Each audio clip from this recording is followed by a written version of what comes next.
Yo, what's going on YouTube? It's your boy CyHi back in the building. I'm starting all the way from the top. Talk to me, I'll talk back. It depends on what we talking about. You dig? Check me out, man.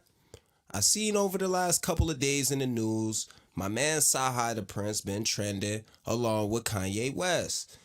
I seen a small 30-second clip and then I looked it up on YouTube. I see we got a 15-minute joint, so we gonna react to it together.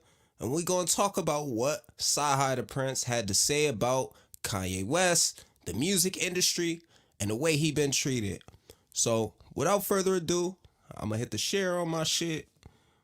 And we're going to figure out a way to get this to work. You dig? Check this out, man. My bad. I would really turn down what I'm supposed to get percentage-wise on these songs for swaps. If y'all don't know what a swap is, you know, when you do something for a nigga, instead of a nigga paying you, he'll swap you a verse or swap you a song. Man, I've been trying to get that swap for 20 years, bro. I'm just keep it a buck with y'all. I can't get a swap from none of these niggas. YouTube, I love you trying to keep it all the way honest. I supposed to have I had a large amount of Sicko Mode. You know what I'm saying? I had a large amount of Sicko Mode, right? So they called me, his people called me like, man, the sample taking up this. We got this many samples on it. We got this. Can we give you, can you just take this significant cut? I think it was like a 10% cut. Now, Sicko Mode is diamond, y'all. Imagine losing 10% of Sicko Mode. Yo, if it was possible for him to be able to lose 10% of Sicko Mode, how much was his percentage? How high was his percentage for real? How could it possibly have been that high for him to lose 10% and find that substantial enough to say, damn, well, I already know why. First off, 10% of anything is a lie. 10% of a million is like $100,000 or something like that. So of course, bro, we need that. 10% of 10 million is 1 million. Like, why not? A nigga need that. I could imagine if it was 4 people on a song, because you got to factor in Sway Lee, and that's not even including producers, engineers, all the sound people, and the samples. I mean, you looking at a lot of writing credits. So if he was able to have a substantial amount and then lose 10%, bruh, he wrote the whole record for real. Imagine it. Imagine losing 10% of Sicko Mode, bro. This is the diamond record. This is the biggest record in like the past whatever years. You know what I'm saying? So I'm trying to do the swap. He gave me a swap for it. He like, man, if you take this percentage, I'll give you a swap and I'll give you a record. But you think I'm gonna get that record? Nigga, I've been calling, Yo, I honestly feel like Travis Scott gave him that record, but it was so lackadaisical that he gonna act as if he didn't really get a feature from Travis Scott. I think Sicko Mode might have came out, what was that, 2016? Hold on, what is this? I'm actually looking at the actual writing credits on a whole totally different page right now. What year is this? What year is this? What are we looking at? When this released? 2015. Okay. All right, so 2015 is when it released. CyHi's album was called No Dope on Sundays. The last song on that album was called I'm Fine, and it's featuring Travis Scott. So the swap that he's referring to for Sicko Mode, maybe he feels that it wasn't a substantial enough hit for his career for him to feel that that was an adequate enough swap. Maybe, I don't know, but there definitely is a CyHi featuring Travis Scott on CyHi's album. So I don't know, man. I know he going through his shit, but man, I'm calling and all this other shit. Niggas don't want to answer the phone. Niggas don't want to give me my swap. I'm like, okay, cool, boom, right? All right, cool, fuck it. I'll get it one day. You know what I'm saying? Fast forward, bro. So, you know, we back into our shit. We doing our shit. Boom, boom, boom, boom, boom. I end up doing Sicko Mode. The shit go crazy. Now, I don't know that Drake is getting on Sicko Mode, y'all. This is just, me. I helped him do the record. It was just Excuse me, pardon me. With all due respect, let me pop up a different screen because I'm sadly mistaken. It appears as if Sicko Mode came out in 2018. Ah, and No Dope on Sundays came out November 2017. So now I can understand where he feels as if he never got that swap that he felt he deserved. Okay, keep it going. Good shit. Sway Lee and it was just excuse me, it was just Sway Lee and fucking Trav on the record. Drake jumps on the record. When Drake jumped on the record, I'm like, oh, this shit out of here. So we boom, number one record, boom, number one record in the country. Now, before this, let me go back. Let me go back a little bit. I worked on Black Skinheads. I worked on what is it? It was Black Skinheads and another God. I'm a God or something, like one of them records, right? He don't I even know he wrote wrote on I because Am a God. I could never sign with Kanye West, y'all. I could never sign because I was always signed to Boo. And Boo would not let me sign to Kanye West, right?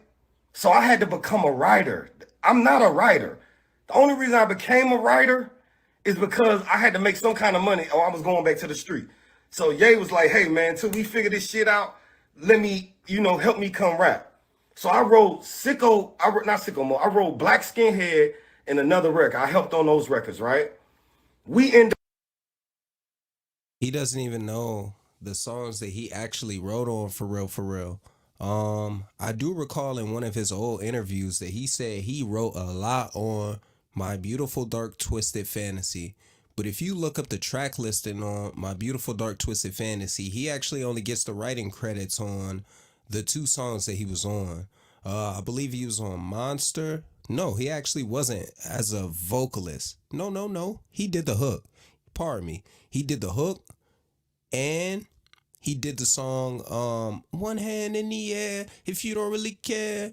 He did all that too. And mind you, that was his first song ever. He got a big break only because Beyonce said, you should sign this guy. Kanye wasn't even aware that he was already under a contract with Boo. That doesn't make sense. How are you in the studio with you, dog? But CyHi the Prynce wrote on I Am a God. He also wrote on Black Skinheads. He also wrote on New Slaves.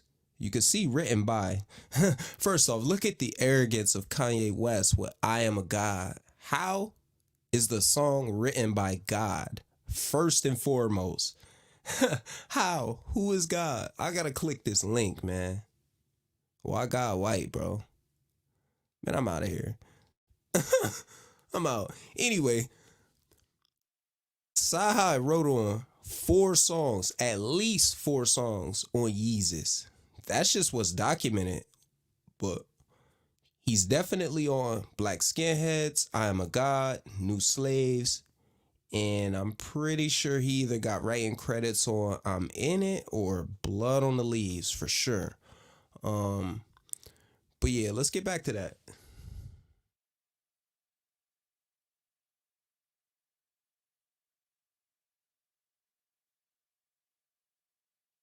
a deal for Wolf of Wall Street. No, for Motorola. And we got like a $500,000 deal for Wolf of Wall Street around that time. Boo comes out the blue and claims that he owned my publishing. this nigga, Universal hits my, because this publishing company about to give me like a $500,000, right? They about to give me something stupid for these records. This nigga comes and send a cease and desist from Universal, right, to take 50% of what I wrote. He telling these folks he owned my publishing. Now, it's $1 million on the table. It's $1.5 million on the table.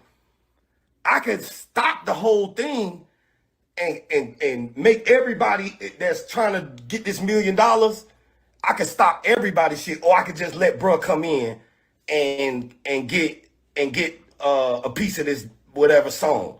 So I just said, man, fuck it, bro. I can't hold it up. I ain't got no money. I can't hold it up. Man, let this nigga get this shit. But I knew I didn't want to let him get this shit. But the Damn. So that sound like he was going through a real rocky situation to where like he really needed that bag for real, for real. He wasn't necessarily aware of what his true contractual obligations were, but because he was so pressed over the bread and he needed that so bad, he ended up taking an offer for them to be able to take up a high percentage of his cut without his understanding of whether that was a legal contract or not. everybody was advising me, man, just go on and do it, bro. Just go on and do it, bro. We can't miss this Motorola deal. We can't miss this Wolf of Wall Street deal, bro. Yada, yada, yada, yada, all this sucker ass shit. Yada, yada, yada. I'm like, man, this nigga on some lame ass shit, bro. This nigga he was just a thorn in my side, right? So I end up giving it to him, right? Boom. I didn't give it to him. He took it, really. He just sent Universal. So sound like extortion. during this time, I'm trying to, like, after that, I end up trying to get my percentages back and shit, right?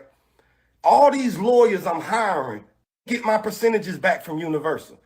They can't get my percentages back from Universal. Can't nobody get my percentages back, right? Dang. So I'm like, okay, cool. Can't nobody get my percentages back. Man, I go online and Google, what's the phone number to Universal Publishing? Dang. I motherfucking called Universal Publishing for 5 days straight, bro. 5 days straight, from Monday to Friday. Now they sending me around to all these different motherfuckers and all this different goof ass shit. They sending me around to all these motherfuckers, bro. So, once I'm thinking like, okay, I'm getting closer and closer. Shout out to Ethiopia. If y'all just seen the Lil Baby documentary, one thing I gotta say, we need more QCs in the world. We need more P's and Coach K. It can't just be one or two of them niggas, bro. Okay. Now he going off for real, for real. You got to understand the underlying tone. He talking about Kanye West in this conversation. Obviously, Kanye West is with Hovey. It don't make no sense for him to feel as if he got to give the credit to Coach K and P, and Jay-Z and them got way more bag, and their influence is way more like them dudes got more reach, man. They able to touch more people know their faces. A lot of people who not in the music industry don't know who Coach K or P is. But I know for a fact, a lot of people know who Kanye West is when he walk around with them dumbass boots on and a mask, and you don't even know who this person is. It could be anybody under there. But the moment you see a person that look like that, it's like, damn, the comparison could only be Kanye. Who is this? Kanye in my city? Bruh, the music industry gotta be shady. It's gotta be fugazi. And the reason why is he only able to give credit for two people in the industry. Maybe that could be his own personal connection, assuming as he was able to have dealings with two of the top earners in the music industry of all time, but then feel as if they still found a way to use Universal to backdoor him. Like, how couldn't he reach out to Kanye West and get that cleared up?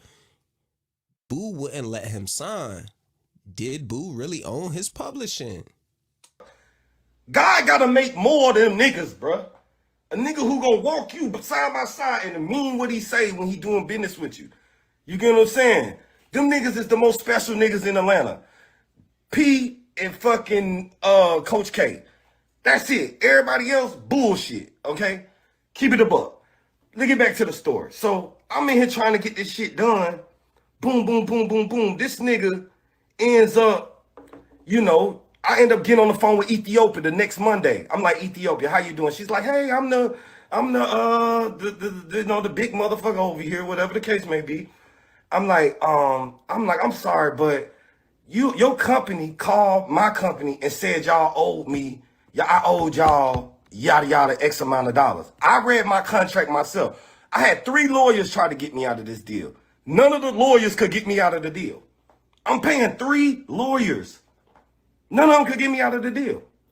So I called the motherfucker myself and I say, hey man, that ain't my, I read my contract. It ain't this, it ain't that. The nigga don't deserve that. The nigga don't woo-woo. They said, well, we already collected the money, but we can give you your percentages back, but we can't give you your money. Universal Publishing, yes. Universal Publishing said they can give me my percentages back, but they couldn't give me the $500,000 that they took from me. What they do with it? I'm like, that don't even sound right. They hit me with some shit. It went into a black box.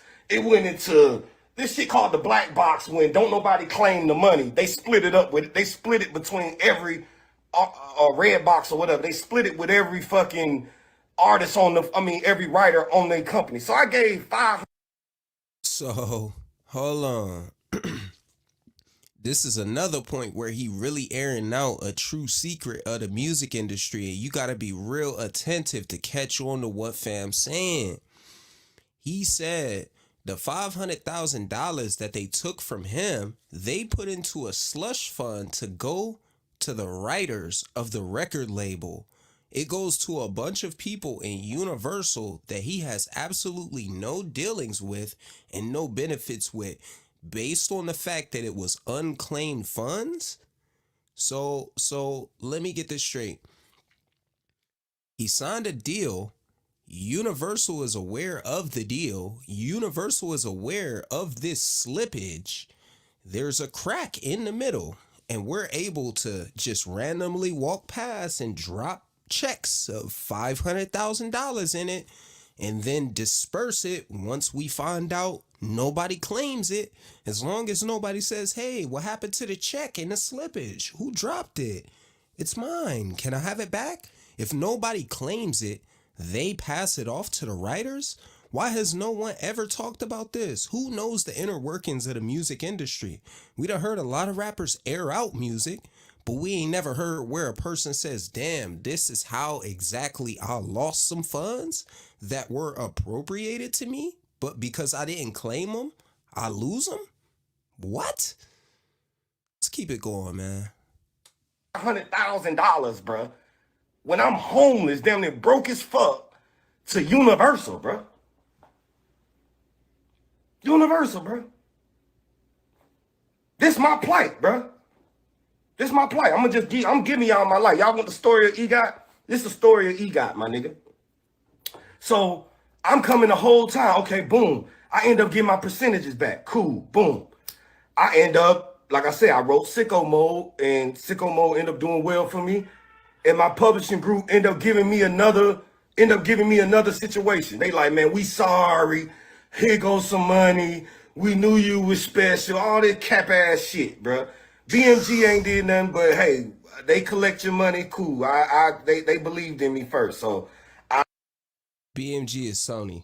Sony is the record label that he released No Dope on Sundays with, for the record. I give them that. I ain't gonna even throw them under the bus. They believed in me, so I give them that. But moral of the story, so I get to bring Sicko Mode, boom, boom, boom, boom, boom. So, you know, Sicko Mode was a gift and a curse for me.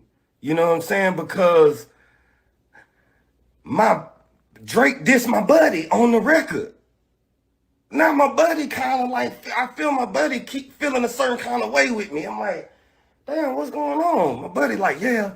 He telling everybody, yeah, this the nigga who wrote this the nigga from Sicko Mode, this the nigga from Sicko Mode. I'm like, okay, I felt it was kind of strange, but I didn't know, you know, what was really going on. I'm like, okay, I wrote Sicko Mode, boom, boom, boom, boom, boom, boom, boom, boom, right? So that kind of brings me back to the Kanye West documentary Genius, where it starts off on 2 really amazing episodes, and then episode 3 it goes down a really dark path to where like we see a completely different Kanye, you know.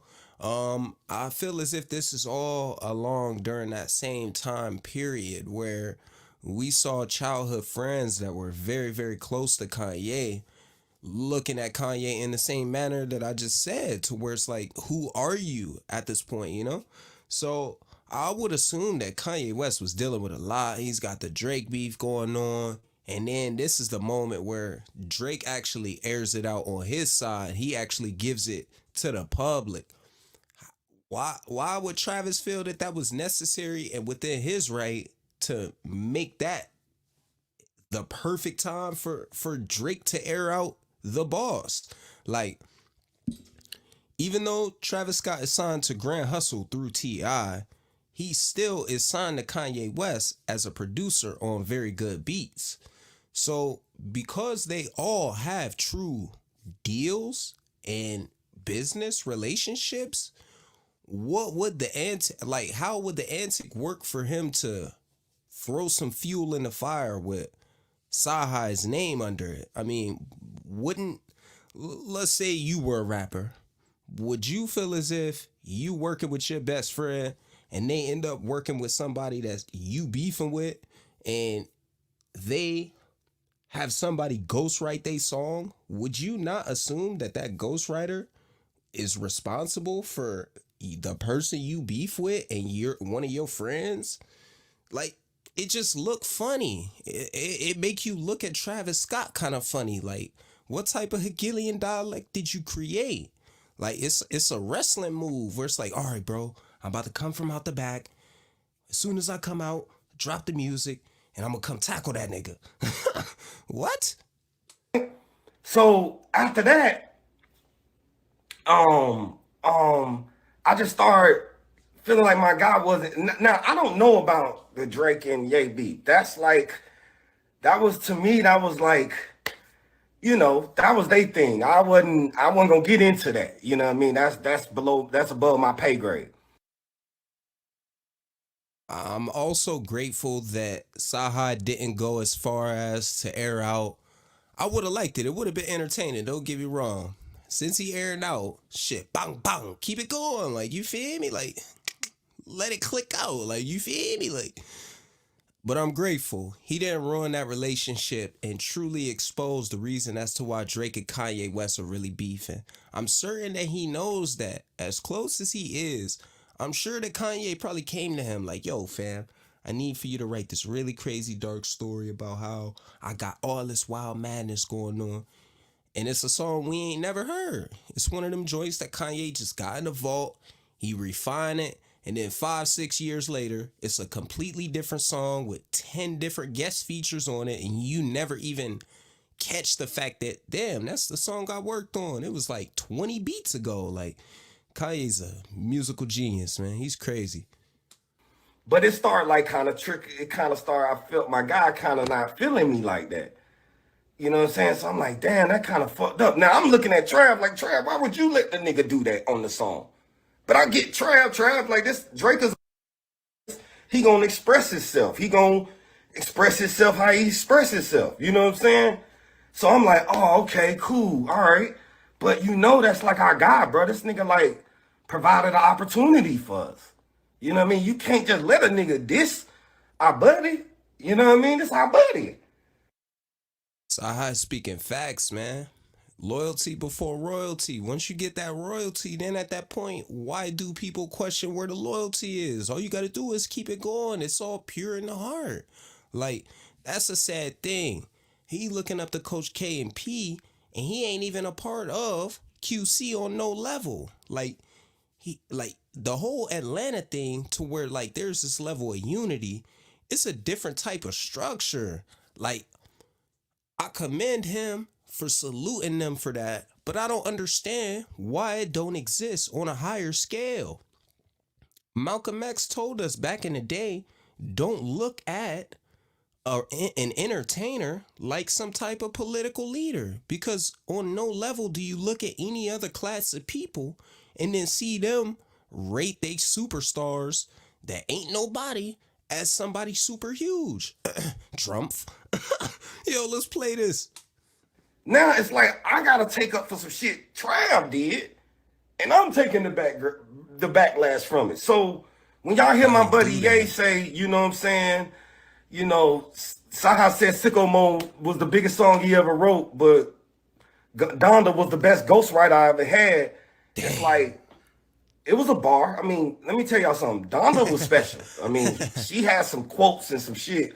Recipe's mama, but Donda was special. I'm not gonna, you know what I'm saying? I'm gonna get up at that. But it was like I was Respectful. trying to when we was working on Donda, you know, Ye is so special. He can sing, he can rap, he can just do so many type of uh different records that he can kind of like, you know, do a whole singing album. So at some point in time, he wanted to do a whole singing album.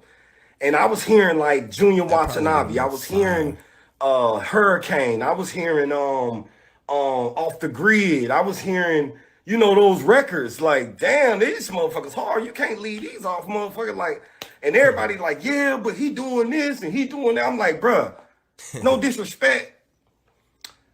I wrote Sicko Mode. I wrote a diamond record. I worked on these records. I know what a hit. I know what real records sound like. That's what I was trying to say. I wasn't saying like, man, my biggest record in the world is Sicko Mode. Yes, Sicko Mode is my biggest record, but I have more impactful records that me and Ye done together. And I think that's what Ye was saying or feeling like, damn, bro, you trying to say this record was the biggest record and it's dissing me? I'm like, no, I'm just saying monetary wise that was, but to me, I had more impactful cultural records with Ye.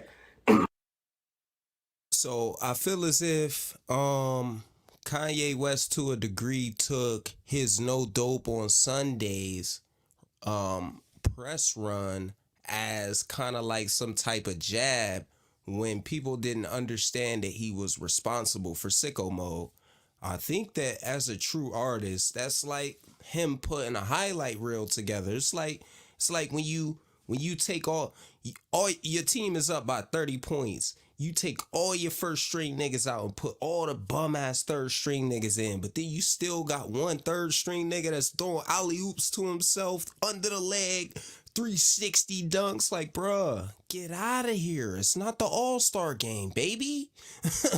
Like, CyHi came to the press run and just wanted to show highlights for what he's credited for. Look at me as an artist. Pay attention to what I'm capable of. How could Kanye feel as if that was a jab to him? Like, how much sensitivity do you got with $1 billion, bro? Like, man, this dude actually really is responsible for writing some of the dopest songs with you. As far as cultural significance and impact, people look at the face, but they don't ever question the brain. You know what I mean? Like, Elon Musk is very, very successful. He probably get 4 hours of sleep every single day. But the facts of the matter are, who is he without the pyramid under him? Without creative director, president here, management here, supervisor there, team member there, janitor over there. Like, you feel me? Like, it's gotta operate. It's gotta function in a way. So Kanye shouldn't have felt no type of threat for CyHi trying to get a press run. He literally was signed to Boo in 2009 after having 15 mixtapes before 2009. Like, how does that work? Obviously, he's a working artist and he really grinding his craft out. So for him to not get the respect as a solo artist, for him to finally get a little bit of light, and all he wants to talk about is his accomplishments to his name, what he's worked on. Sicko Mode was his biggest record. But like he said, it's also not his most impactful. Let's keep it going. So, moral of the story was just like, that was kind of where it kind of got a little rocky between me and him. But the reason why I'm doing this video is I'm giving y'all this whole story about my life, bro. And still to this day, when I go to labels, bro, the first thing they tell me is, man, get yourself hot in the streets. And I think the shit is slick. It ain't slick. The shit is disrespectful, bro. To tell me to get myself hot in the street. And I'm like, record labels, do y'all fucking understand what that entails? Hold on. So y'all can see me. Do y'all know what that shit entails when a nigga say, man, go get yourself hot in the street? Do y'all know what the fuck a record label is saying when they say that? They think you gonna go home, you gonna go meet a real estate agent or a motherfucking a banker or an investor and say, hey man, I'm a good kid. I need help getting my records and, paying the DJs and, paying for digital marketing and paying, for radio and all this shit and videos and all this shit. They want you to do this shit yourself. They don't know how much shit niggas going through. You wanna know why so many Ricos in the rap game? It ain't the artist, bruh. It's the record label. Uh-oh. The record label deserves some of them Ricos as well. Cause you would go tell a young nigga from poverty who grew up in the mud, who grew up in the shit, hey man, come on over here. Yeah, you kind of sound good, but if you go get yourself hot in the street first, we'll come back and give you $2 million. We'll come back and give you $3 million. Dang. You get what I'm saying? So that means, okay, you're going to give me $3 million if I knock a nigga head off? You're going to give me $3 million if I get 100 bags to come through? Oh, you're going to give me $3 million if I go rob a nigga? That's the only way you can get hot in the streets. They think, oh man, hot in the street mean pull up a mixtape. No Universal, no fucking Columbia, no Def Jam, Warner, even Empire, whatever. He signed the Empire. Let's run that back. I want to hear what he got to say one more time before we take this show on the road, because I got a couple more things to say and then we up out of here. If I get 100 bags to come through, oh, you gonna give me $3 million if I go rob a nigga? That's the only way you can get hot in the streets. They think, oh man, hot in the street mean pull up a mixtape. No Universal, no fucking Columbia, no Def Jam, Warner, even Empire, whatever. Getting hot in the street mean go knock some shit off. Go knock a nigga head off. That's what getting hot in the street mean. So you sending me back to some shit. Y'all just heard my story. I couldn't even tell y'all my street stories. This just my music stories. This ain't even got nothing to do with my street. My street stories is classified information. You get what I'm saying?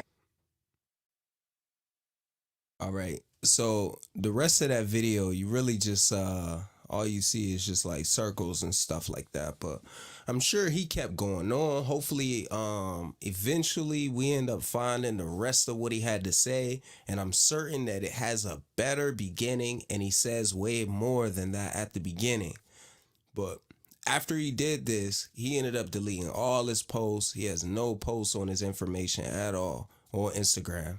Still active on Twitter and stuff like that, but Instagram gone.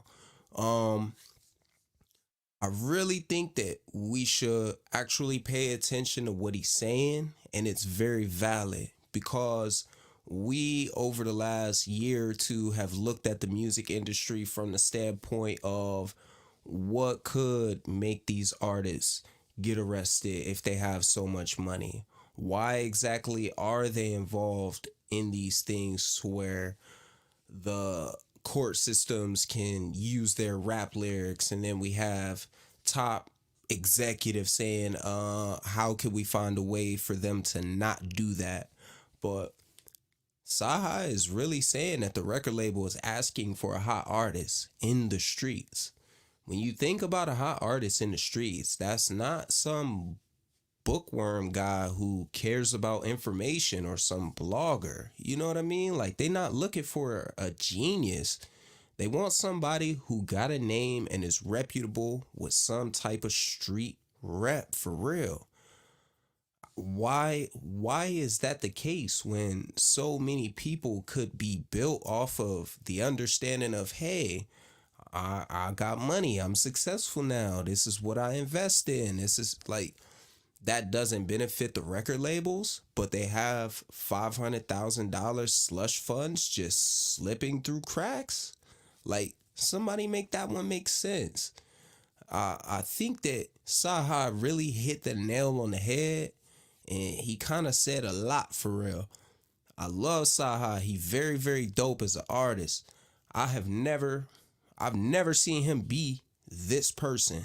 Like, don't get me wrong, I don't feel like CyHi is like playing a game or trying to like outmarket himself, but I just feel like over the course of the strains of life in the music industry, because like just a couple days ago he literally said something about he felt like retiring, and he's really really dope. He one of the dopest artists in that conscious rap field, for real, for real. So like, man, just to see him go over his frustrations with his deal, man, he signed the Empire, but that I know he also had that street stuff going on to where like his car tumbled. They chased him with like the Tesla and all that. Like that's wild, man. Like I honestly hope everything get better for CyHi and stuff like that.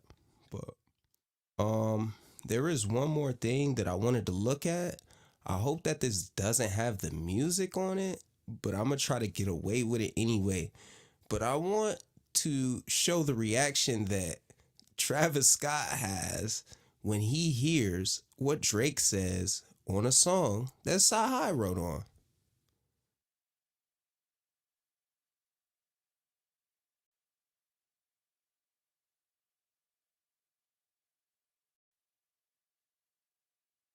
If it's no way. That's a Gillian dialectic all day long. Travis Scott knew that man was about to do that, man.